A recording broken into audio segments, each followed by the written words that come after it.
Ya, pemirsa, mengalami rusak di bagian mesin sebuah kapal motor yang mengangkut 13 penumpang terombang-ambing di perairan Kepulauan Seribu, Jakarta.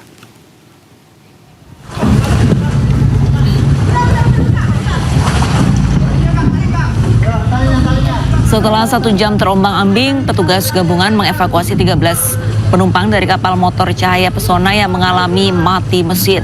Evakuasi berlangsung dramatis di tengah tiupan angin kencang. Kapal motor yang berangkat dari kawasan Kronjo, Serang, Banten mengalami kerusakan di bagian mesin saat berada di perairan selatan Pulau Karangberas, Kepulauan Seribu, Jakarta.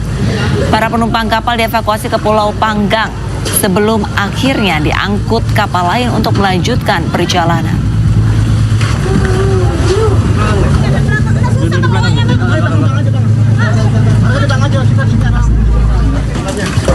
Mereka terombang-ambing selama 1 jam akibat kerusakan unit box pada mesin.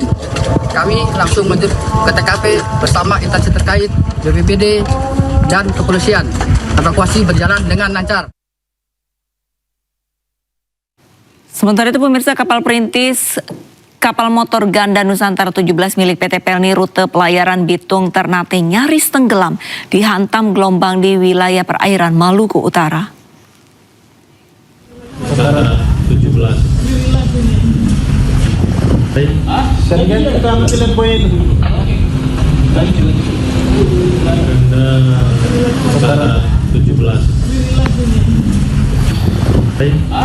Kapal mengalami kerusakan mesin hingga terombang-ambing di wilayah perairan Maluku Utara antara Pulau Batang 2 Ternate. Kapal membawa 7 kru kapal yang berlayar dari Bitung dengan membawa 7 kru kapal.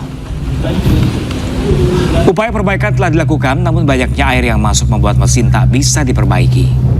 Unit siaga SAR dikerahkan ke lokasi untuk melakukan evakuasi dan penarikan, namun kondisi gelombang yang begitu tinggi mengakibatkan upaya evakuasi hingga tadi malam belum berhasil dilakukan.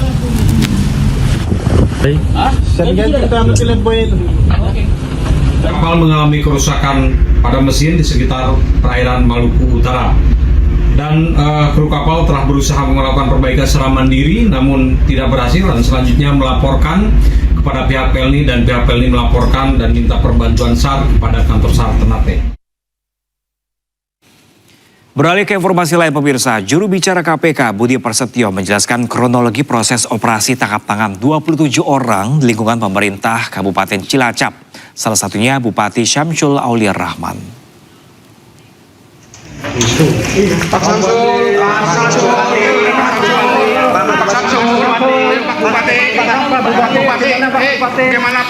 Budi menjelaskan 27 orang tersebut dibawa menggunakan bus sewaan untuk diamankan di Polres Banyumas pada Jumat.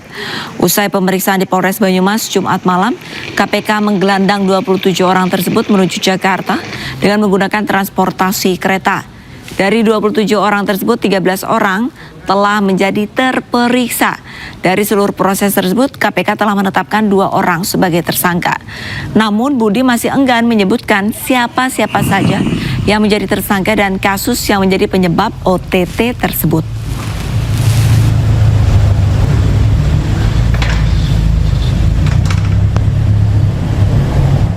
Intensif hingga saat ini, dan pada siang tadi juga sudah dilakukan ekspos untuk menetapkan status hukum kepada pihak-pihak yang diamankan, sehingga dalam 1 kali 24 jam kami sudah menetapkan status hukum kepada pihak-pihak dimaksud. Untuk lengkapnya nanti kami akan sampaikan dalam konferensi pers, kita jadwalkan kira-kira sore ini. Salah satu yang ditetapkan itu Bupati, benar nggak, Mas? Ya, untuk pihak-pihak yang ditetapkan sebagai tersangka nanti kami akan sampaikan pada saat konferensi pers. Yang pasti dalam ekspos siang ini. Sementara itu, pemirsa, PBB menyebut aksi penyiraman air keras terhadap aktivis Kontras Andri Yunus sebagai tindakan pengecut. Sementara Komisi 3 DPR RI meminta polisi mengusut kasus yang menimpa Andri dan menangkap para pelaku.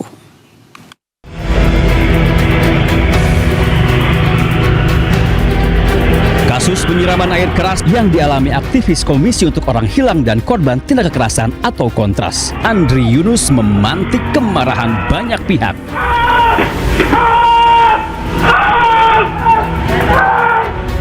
Selain dikecam berbagai elemen masyarakat sipil, Kantor Komisaris Tinggi PBB untuk Hak Asasi Manusia atau ONCHR juga turut bersuara.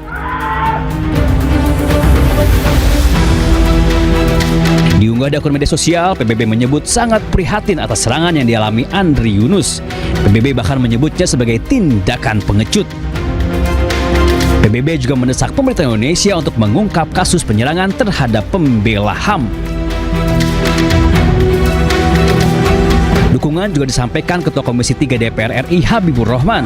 Selain mengecam aksi penyerangan, politisi Partai Gerindra itu juga meminta polisi untuk mengusutnya hingga menangkap pelaku.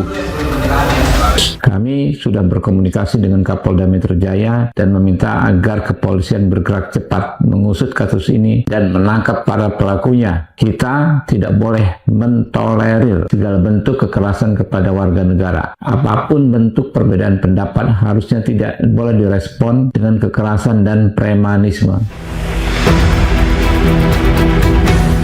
Kamis malam, aktivis untuk Orang Hilang dan Korban Tindak Kekerasan atau Kontras Andri Yunus disiram air keras oleh orang tidak dikenal. Malam itu saat Andri hendak pulang dari kantor YLBHI, tiba-tiba saja di Jalan Salemba ia dicegat pengendara motor dan langsung menyiramnya dengan air keras. Akibatnya Andri mengalami luka bakar hingga 24%. Polisi berjanji akan menangani kasus yang menimpa Andri secara profesional. Tim Liputan iNews melaporkan. Sementara itu, pemirsa, anggota DPR RI Rieke Diah Pitaloka mengunggah foto wajah terduga penyiram air keras ke Wakil Koordinator Kontras Andri Yunus. Rieke meminta kasus ini diusut secara tuntas. Dalam unggahannya di media sosial, Rieke meminta polisi mengusut tuntas kasus penyiraman air keras dan jangan sampai salah tangkap. Dalam unggahannya terlihat dua pria yang diduga pelaku penyiram air keras. Keduanya mengenakan baju senada berwarna biru. Salah satu pelaku menggunakan helm. Sementara menurut Kabid Humas Polda Metro Jaya, Kombes Pol Budi Hermanto, saat ini polisi sudah memeriksa 2 orang saksi.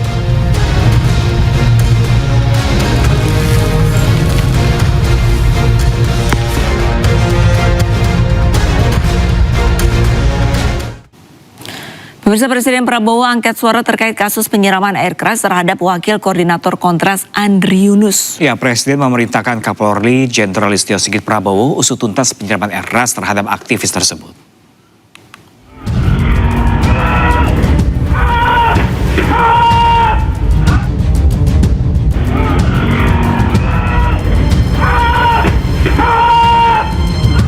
Kasus teror penyiraman air keras terhadap aktivis sekaligus Wakil Koordinator Kontras Andri Yunus terus menjadi sorotan. Presiden Prabowo Subianto langsung memerintahkan Kapolri Jenderal Listio Sigit Prabowo untuk mengusut tuntas kasus penyiraman air keras ini. Saya telah mendapatkan perintah langsung dari Bapak Presiden untuk melaksanakan pengusutan tuntas secara profesional, transparan, dan tentunya langkah-langkah yang kita lakukan tentunya tetap mengedepankan scientific crime investigasi. Polri juga membuka posko pengaduan agar masyarakat bisa melapor dan memberikan informasi. Tak hanya itu, masyarakat juga bisa menghubungi hotline yang tersedia di nomor 0812 8559 9191. Tim Liputan iNews melaporkan.